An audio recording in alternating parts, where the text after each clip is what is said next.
Muchas gracias por este verdadero placer de poder compartir en esta mañana, por una parte, lo que es IPSTE y luego, por otra parte, el privilegio precioso de poder compartir la palabra del Señor y lo que Dios habla a nuestros corazones.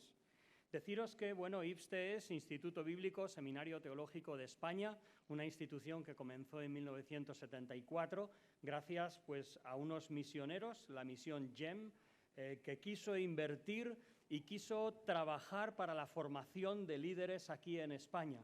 Gracias a Dios, ha habido un número de personas que se han graduado, que han cursado el programa, y a partir de 2011 lo que ha podido disfrutar es quizás algo que antes era solamente un sueño, que pudiéramos estudiar teología y que fuese reconocido como unos estudios oficiales, como otros estudios universitarios. Nuestra razón de ser es formar al creyente bíblica, práctica y espiritualmente para servir a la Iglesia en su diversidad al mundo, defendiendo la inspiración de la Escritura plena, verbal y sin error. Para eso servimos, para eso luchamos y nos esforzamos.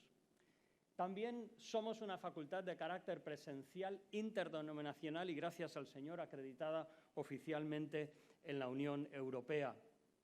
Nuestros valores son la excelencia en enseñanza, procedimientos, gestión, algo que nos esforzamos con los recursos que el Señor nos da.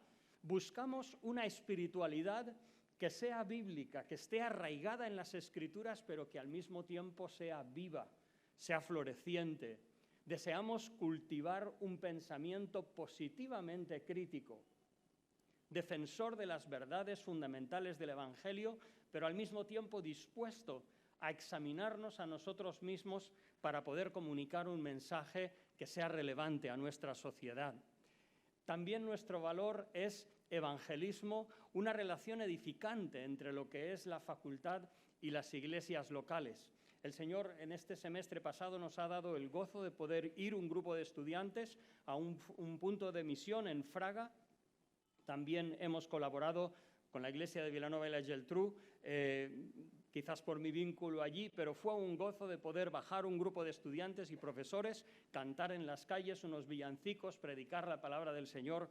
Y este año, igualmente, este semestre nuevo que tenemos, hemos tenido una visita en el Raval, un barrio ciertamente conflictivo de Barcelona, donde hay unos misioneros trabajando y hemos querido colaborar con ellos. Nuestros valores también son fomentar una convivencia enriquecedora, interdenominacional y también intercultural por los estudiantes que recibimos tanto de España como de Europa, como también de Sudamérica u otros puntos. Lo que ofrecemos es básicamente un grado oficial de teología y quizás para aquellas personas que quizás no han tenido oportunidad de tener el acceso a la universidad, a la PAU, pues también ofrecemos unos estudios que no son oficiales, pero pasan igualmente por el mismo programa. También ofrecemos una formación bíblica continua.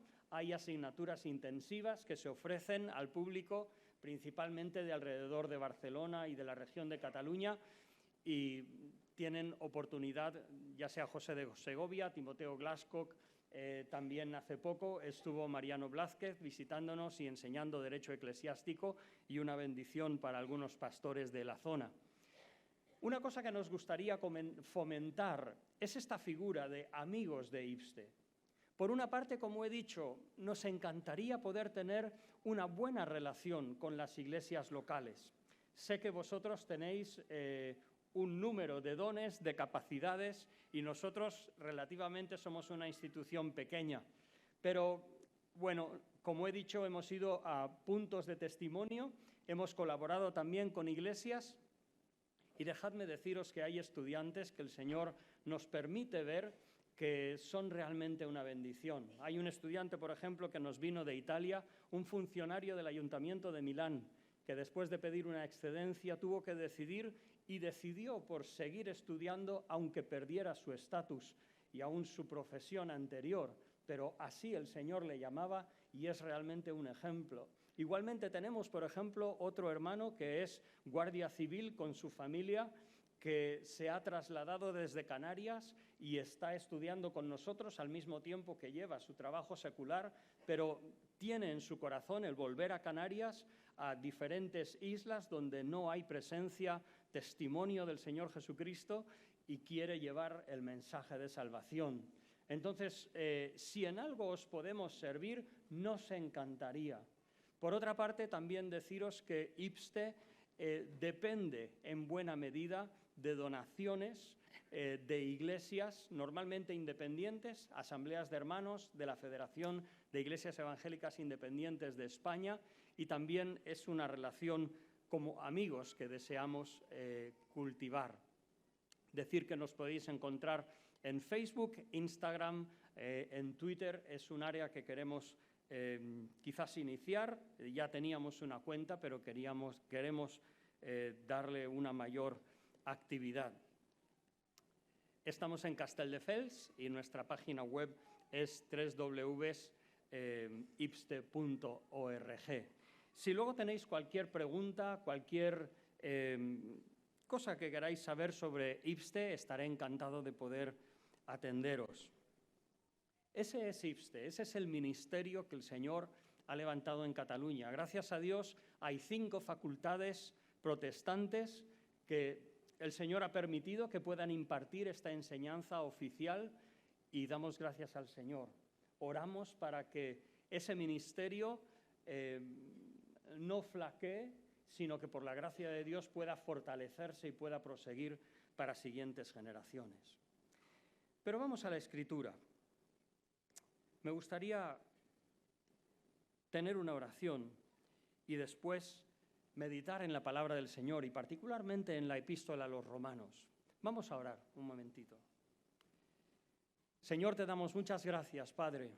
Gracias por el gozo de poder abrir tu palabra, poder reunirnos como pueblo tuyo. Te damos las gracias por el primer día de la semana que nos recuerda la gloriosa resurrección de nuestro Señor Jesucristo.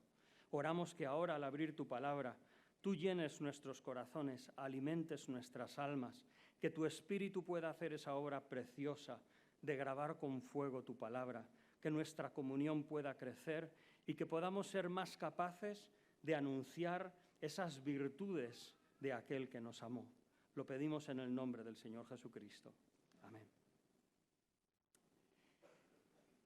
Estamos viviendo en una época que una de las cosas que a mí me llama es cómo parece una regla matemática que después de un tiempo las diferentes opciones sociales se equilibran. Pensando, por ejemplo, en lo que es la política, podríamos hablar de cómo Estados Unidos, los demócratas y los republicanos a veces tienen problemas, tienen que volver a hacer el recuento de votos para ver quién gana las elecciones. A veces son más votos, aunque las elecciones la gana otro candidato, porque las fuerzas están tan equilibradas. Podríamos hablar de similar manera en otros terrenos o entornos políticos donde fuerzas parecen equipararse, pero sin embargo también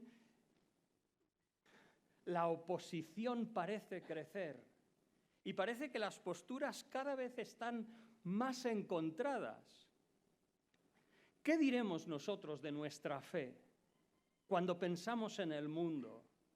¿Cómo hablaremos de nosotros que deseamos arraigar nuestra fe en la palabra de Dios, crecer en la firmeza, en la claridad de nuestras convicciones, y al mismo tiempo queremos alcanzar un mundo que nos parece cada vez más alejado de lo que el Señor quiere? ¿Cómo evitar crecer en un pesimismo, en una acritud, en un juicio desmedido? Pues para eso me gustaría compartir con vosotros algo que me ha sido de especial bendición esta semana.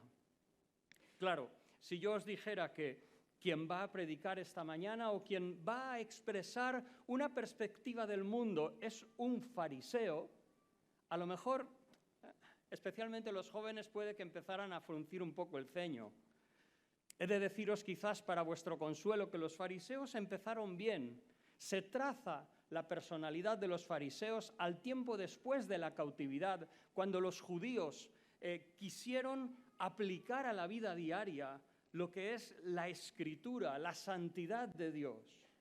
Los fariseos, por otra parte, para el siglo III, II antes de Cristo, vemos que ya se establecen como fariseos. Fariseo significa separado.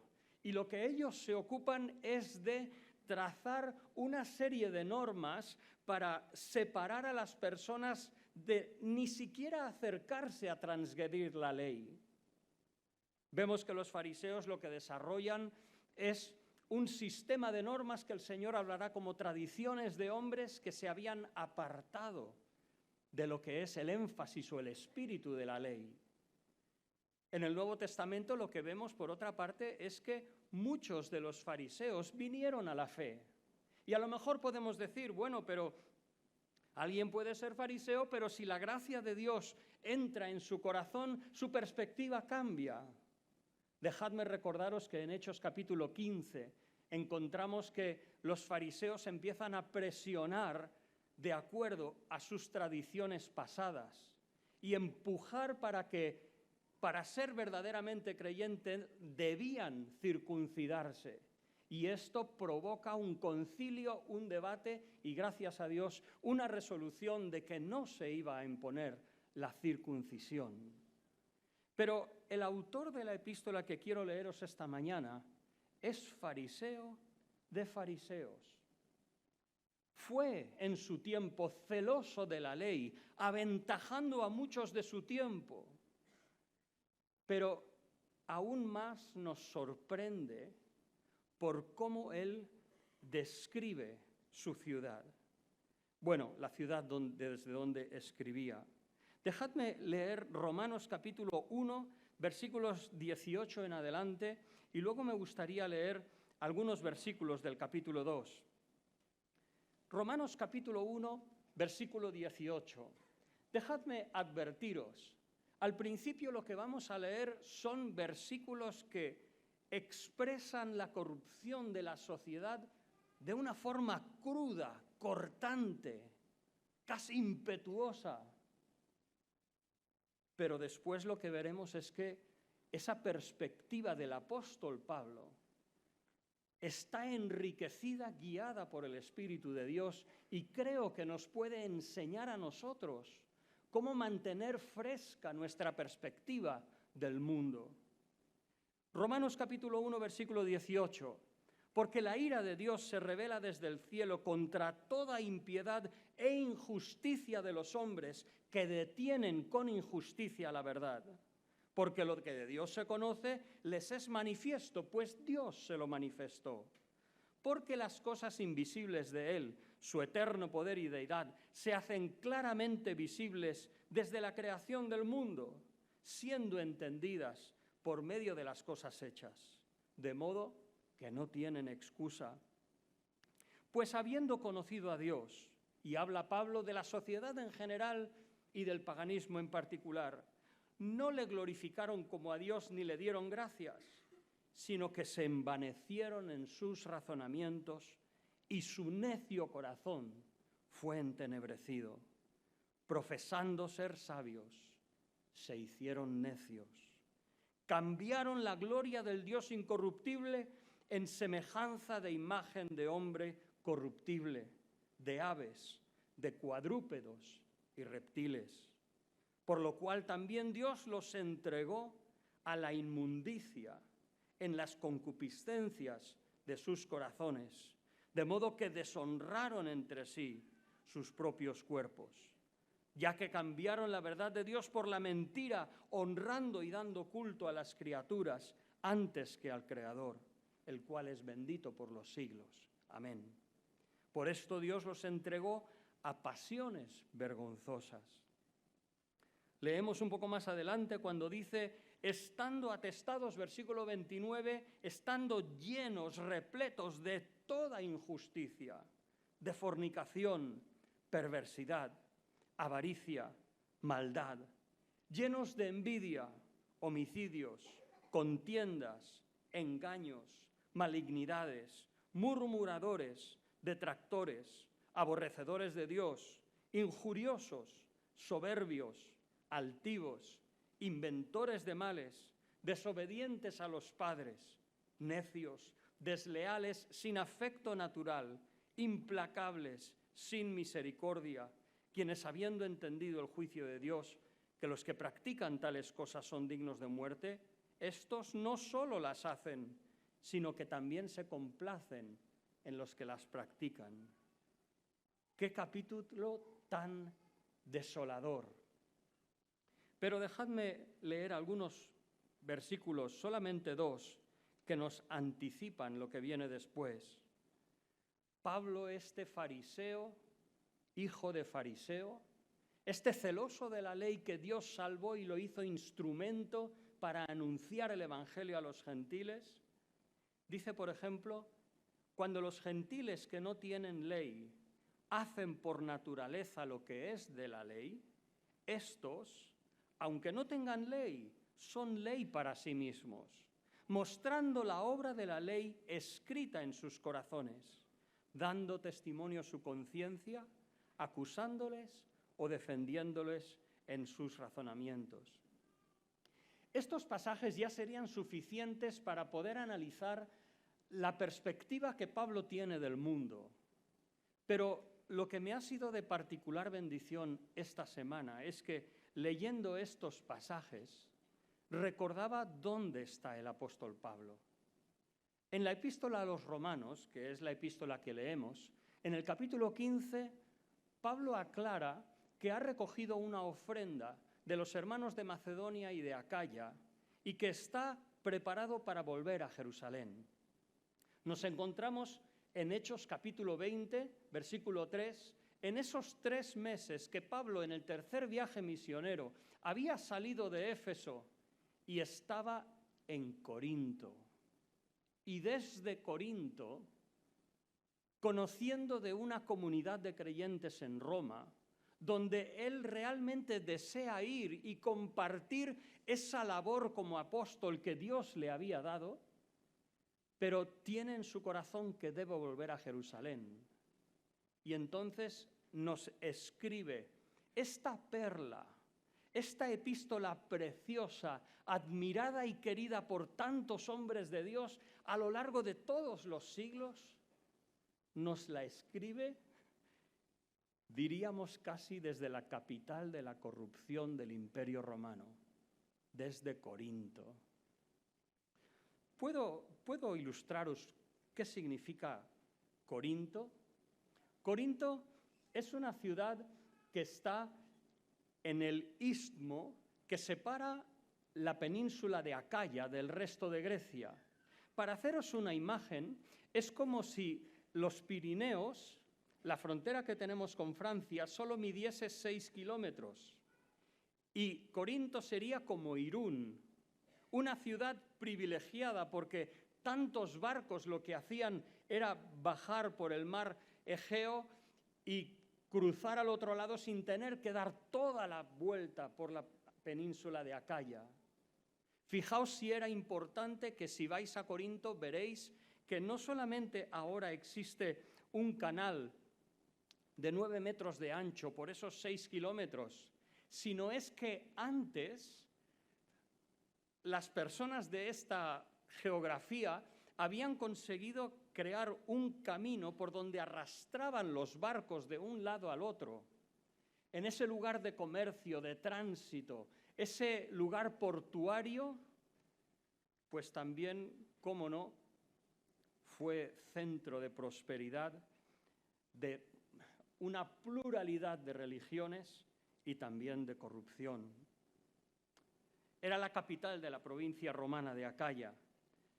Corinto era una ciudad de diversidad religiosa. Tenía el templo de Artemisa, diosa de Éfeso.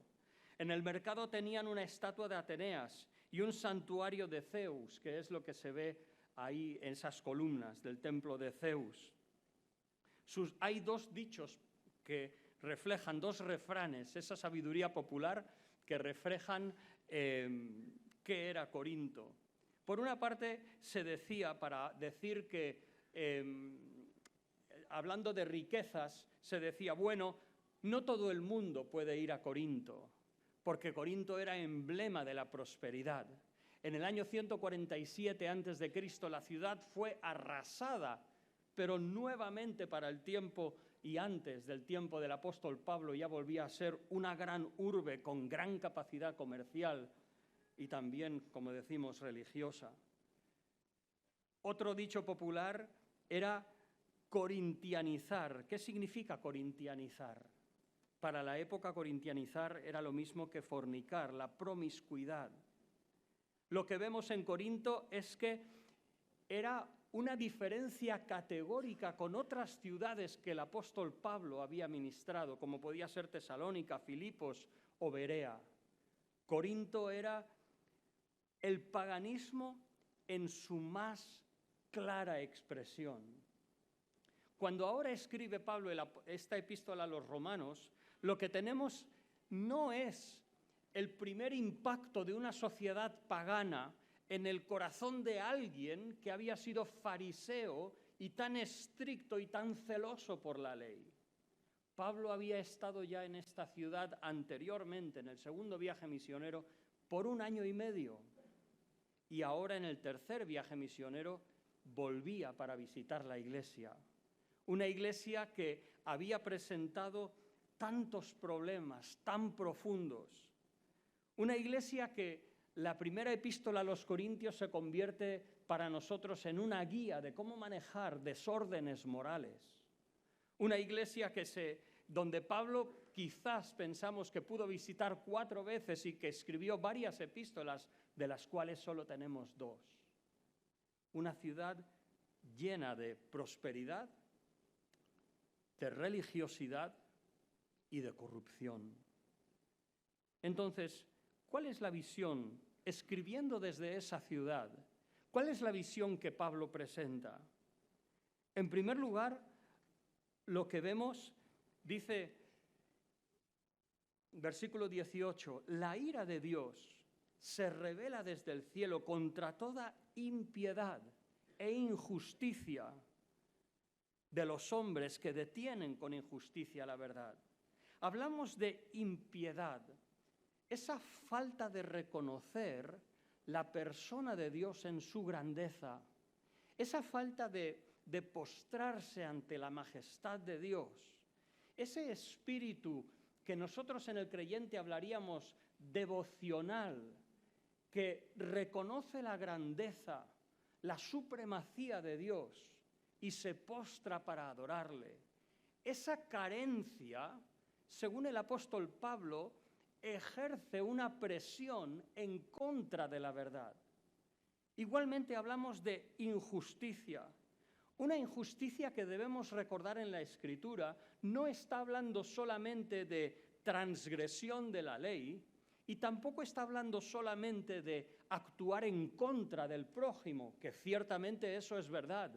Pero recordad, por ejemplo, que Mateo capítulo 5, el Señor Jesús dice: procurad no hacer vuestra justicia delante de los hombres. ¿Y de qué está hablando ¿de qué está hablando el Señor Jesús? ¿Está hablando de la oración? ¿De la limosna? Está hablando de lo que es el ejercicio de nuestra fe. Entonces, esa carencia de devoción, como hemos dicho antes, y esa carencia de lo que es la justicia de Dios, mucho más alta y positiva que solamente no hacer mal, según el apóstol Pablo, según esa sensibilidad, ese corazón que ama la palabra, que ama a Dios, dice, eso detiene la verdad. Y por tanto, la ira de Dios se reacciona de forma natural en contra de eso. Y dice, la ira se revela desde el cielo contra toda impiedad e injusticia. Dice también la Escritura acerca de las personas, versículo 21 dice, han conocido a Dios en un sentido general, pero dice, no le glorificaron ni le dieron gracias, sino que se envanecieron en sus razonamientos, y su corazón carente de sentido, de entendimiento, su corazón fue entenebrecido, profesando asumiendo que eran sabios, se hicieron necios. Y esta es otra palabra diferente en griego. Aún más dice el apóstol, dice, cambiaron la gloria del Dios incorruptible en semejanza de imagen de hombre corruptible, de aves, de cuadrúpedos y reptiles. ¿Podéis imaginaros por un momento a un judío amante de la palabra que escudriñaba la Escritura? Los fariseos eran muy respetados como maestros de la Escritura entre el pueblo. Aquí tenemos a una persona que ama la Escritura, que ama a Dios. ¿Cómo no va a amar ese segundo mandamiento? No te harás imagen de lo que está en los cielos, en la tierra, ni debajo de la tierra. No te inclinarás ante ellas. ¿Qué pensaría Pablo cuando viese la imagen de Dios transformada, ya no solamente en hombres, sino en cuadrúpedos y reptiles? Así el apóstol dice, como ellos no aprobaron tener en cuenta a Dios, Dios los entregó a una mente reprobada. En el original es una expresión preciosa, es un juego de palabras donde dice, ya que las personas no estimaron a Dios como algo en lo que discernir, ejercer su discernimiento, su conocimiento, pues Dios los entregó a una mente incapaz de discernir. Así es como Dios ve a las personas. Hemos leído versículo 28 también, cuando dice que el Señor los entrega a su propia elección, de modo que un mal concepto de Dios, una falta de devoción, una injusticia, un cambio de la imagen de Dios en algo realmente grotesco, produce una conducta inmoral. Versículo 29 al 31 lo que nos expresa son 23 características que describen una imagen desoladora. Habla pecados en general, injusticia, maldad, inventores de males, necios. Habla de un pecado sexual, fornicación, perversidad. Habla un pecado sobre los bienes, hablando de avaricia, conflictos con los semejantes. Estos son los más numerosos, llenos de envidia, homicidios, contiendas, engaños, malignidades, murmuradores, detractores, desobedientes a los padres, desleales, sin afecto natural, implacables, sin misericordia, y aún hacia Dios, aborrecedores de Dios, injuriosos, soberbios, altivos. Y dice, el apóstol Pablo termina con unas palabras demoledoras. No solamente estas personas, digamos, el personaje tipo pagano que no conoce a Dios, no solamente lo hace sabiendo que son dignos de juicio, sino que se complace en otros que las hacen. O sea, es un mal, si me permitís decir la expresión, es un mal evangelizador. Dices, madre mía, ¿cómo puedo asimilar esta visión del mundo? ¿Cómo puedo aceptar esta perspectiva tan negativa? ¿Cómo puedo digerir esta perspectiva del mundo cada lunes que voy a trabajar? Cada día que hablo con mis vecinos.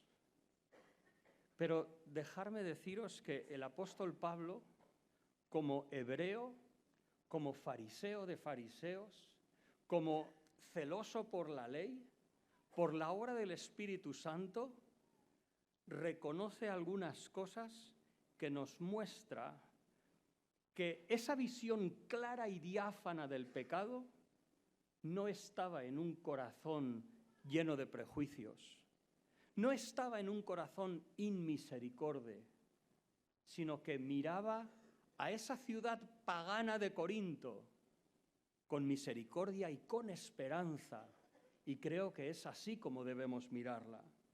Fijaos que en un principio, versículo 19, dice, lo que de Dios se conoce les es manifiesto, pues Dios se lo manifestó Si me permitís referir al idioma original, dice que lo que de Dios se conoce, digamos, el concepto general común de lo que es Dios, dice, ellos lo saben y les es abierto.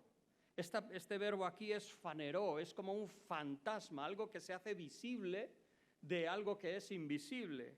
Y dice, pues Dios se lo manifestó, y en el original habla de que lo manifestó en ellos. Y podemos pensar, ¿estás diciendo que un fariseo de fariseos es capaz de mirar a un mundo perdido, corrupto como es la sociedad de Corinto, y decir que Dios ha dado un conocimiento en sus corazones? Desde el judaísmo, que a veces se pensaba que los gentiles solamente era para alimentar el fuego del infierno de Dios. Pues sí, el apóstol Pablo tiene esa convicción que no los hombres, no el judaísmo, por mucho que se hubiera diseminado en las sinagogas alrededor del mundo, pero Dios mismo es el que manifiesta al corazón de todo hombre ese sentir común de que existe un ser supremo, un Dios poderoso y eterno. Fíjate que el apóstol Pablo dice, capítulo 2, versículo del 1 al 6, del 6 al 11, dice que Dios pagará a cada uno según sus obras. Y acaba estos versículos diciendo que no hay acepción de personas para con Dios. Como judío, que os acordáis vosotros el problema que tuvo Pedro, que cuando a veces iba a Antioquía, si no le acompañaban judíos, comía con gentiles, pero cuando venían de Jerusalén se sentía intimidado y se separaba de los gentiles. El apóstol Pablo lo reprochó y lo condenó. Pero además de eso, aquí nos dice, no, Dios no tiene acepción de personas. El judío, aunque tiene muchas ventajas, y así lo expresa en el capítulo 2 de la Epístola a los Romanos, pero a la hora de estar delante de Dios, Dios no tiene respeto a la cara del que está delante, sino de que la santidad y la justicia de Dios es perfecta, es íntegra. Leemos más en el capítulo 2 y es lo que hemos leído antes en el versículo 14. Fíjate, esos gentiles que antes parece que hemos acumulado una lista de pecados difícil de seguir añadiendo, dice el apóstol Pablo que hay algunos de ellos que hacen, según su conciencia, lo que es de la ley, mientras que los judíos, pensando que son guías de ciegos, enseñan y luego hacen en contra de lo que enseñan. De verdad, ¿no veis este querido apóstol, instrumento escogido de Dios, cómo es capaz de mirar a un mundo pagano, primero con la esperanza de que Dios ha puesto en sus corazones la manifestación de un concepto general de quién es Dios, su eternidad, su poder? En segundo lugar, cómo Dios no hace acepción de personas y juzga según su justicia. En tercer lugar, que aún hay gentiles que obran mejor que judíos. Estoy seguro que tú has oído eso de que, conozco a una familia que no viene a la iglesia y son majísimos. Es lo mismo, no es ninguna sorpresa, sucede en tiempo del apóstol Pablo. Lo que sucede es que Dios mismo ha grabado su ley en los corazones, y si ellos guardan sus conciencias y en cierta manera la cultivan, pueden tener una vida humana con ciertas pautas que incluso a veces a los que nos tenemos como creyentes, como muy fieles y conocedores de la Escritura, nos pueden dar lecciones. Eso es lo que está diciendo el apóstol Pablo. Reconoce que gentiles pueden hacer cosas que son justas según la ley. Por último, Pablo reconoce, versículos 26 al 28 del capítulo 2, si el incircunciso guarda las ordenanzas de la ley, ¿no será tenida su incircuncisión como circuncisión? Me imagino si Pablo en este momento tuviera un judío a su lado. Le miraría y le diría, ¿qué estás diciendo, Pablo? ¿Que no somos nosotros judíos mejores? ¿Que los gentiles pueden ser más judíos que nosotros, más pueblo de Dios que nosotros? Pablo lo que dice es que el judío no es lo que es exteriormente, ni la circuncisión la que se hace exteriormente de la carne, sino el judío es que lo es en lo interior, y la circuncisión la del corazón, en espíritu y no en la letra. Me fascina la visión de Pablo desde esa ciudad conocida como la capital de la corrupción, ciudad cosmopolita, próspera de Corinto. Nos muestra la realidad de la revelación común de Dios a todos los hombres, en toda época, en toda geografía. No importa si son esquimales, si son aborígenes de Australia, si son indígenas del Amazonas, no importa. Dios ha manifestado en el corazón del hombre ese sentir básico de que existe un Dios supremo, eterno y poderoso y santo, benevolente, igual diríamos según Hechos capítulo 14. Esa revelación personal de Dios nos da la seguridad de poder hablar con las personas con esa certeza, con ese punto de encuentro, de que, aunque vivimos, es cierto, en una época muy secular, las personas a veces parece que no quieren saber de Dios, aunque por otra parte yo me he encontrado con varios que me han dicho, sí, yo soy muy espiritual. Y dices, oye, ¿me estás ofreciendo en bandeja que yo te hable de mi espiritualidad? O sea, no estoy hablando con un positivista o con un pragmático, no estoy hablando con alguien que se niega al fenómeno espiritual de conocer a Dios. Entonces, esa revelación común nos da ese punto de encuentro. Aún pensamos que el Espíritu Santo, como dijo el Señor, ha sido enviado a este mundo ¿para qué? Para convencer al mundo de pecado, de justicia y de juicio. Así que cuando hables con alguien del Señor, ten esa paz, ten esa certeza de que si Él quiere abrir su corazón y ser sensible a eso que Dios ha puesto en Él, escuchará la palabra de Dios y vendrá a la salvación. Vemos en el apóstol Pablo una mezcla perfecta, solamente posible por la obra del Espíritu Santo en ese gran hombre de Dios, que por una parte es capaz de discernir la maldad del pecado, es capaz de hacer un cuadro realista, o podríamos decir hiperrealista, de lo que es el pecado, pero al mismo tiempo reconocer virtudes, aún en gentiles, en paganos que no conocen a Dios.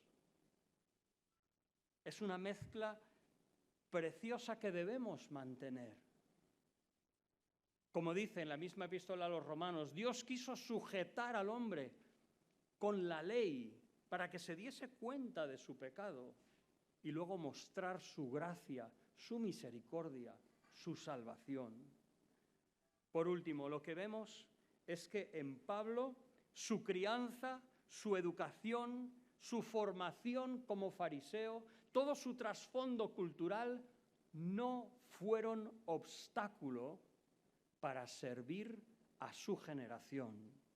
Y eso nos debemos preguntar hoy nosotros. Por una parte, queremos ser fiel a la palabra, queremos amar al Señor profundamente, queremos adorar a Dios en espíritu y en verdad, Queremos servirle con nuestra alma, nuestro corazón y nuestro cuerpo. Pero por otra parte, queremos mirar al mundo con la compasión de Cristo.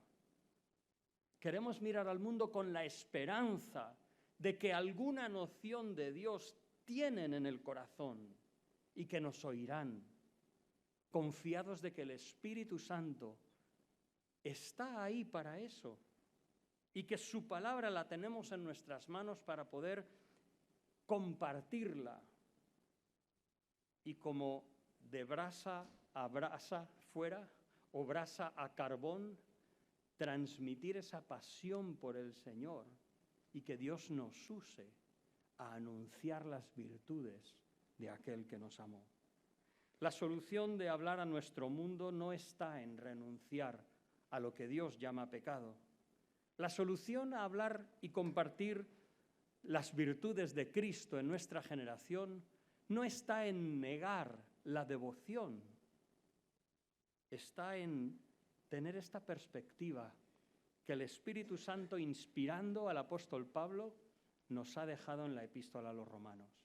Que el Señor nos ayude, que nos dé con su Espíritu el mirar al mundo así y poder servirle como sirvió el apóstol Pablo. Que el Señor nos bendiga.